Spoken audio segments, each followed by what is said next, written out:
Le Premier ministre britannique Rishi Sunak a passé mardi en Irlande du Nord à rencontrer des politiciens, des gens d'affaires et le public afin de s'assurer un soutien à ce qui est désormais appelé le cadre de Windsor. Je suis aux anges parce que nous sommes parvenus à une avancée décisive avec l'UE. Nous sommes parvenus à un accord, le cadre de Windsor, dont je pense qu'il constitue une étape positive extraordinaire pour l'Irlande du Nord et qu'il représente, ainsi que la présidente européenne l'a elle-même déclaré, un moment historique pour que nous avancions et résolvions certaines des difficultés du passé. Selon le nouvel accord, toutes les marchandises circulant du reste du Royaume-Uni vers l'Irlande du Nord passeront par une zone verte, ce qui préviendra des formalités coûteuses.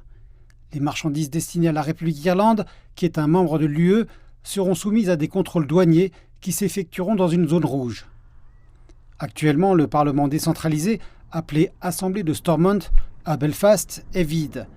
Le plus grand parti unioniste, le DUP, refuse d'y siéger au prétexte que l'ancien accord commercial menaçait la place de la province au sein du Royaume-Uni.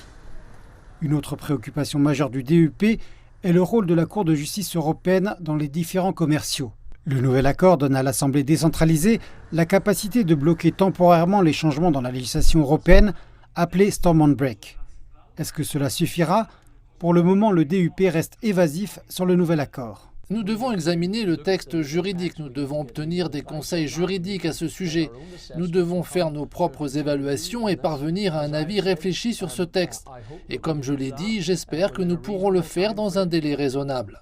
Au sud de la frontière, le gouvernement irlandais espère que l'accord apaisera les tensions et affirme que l'UE a fait des concessions considérables pour y parvenir. L'Irlande du Nord est un territoire unique et nous avons besoin d'arrangements uniques reconnaissant l'histoire et la géographie unique du territoire.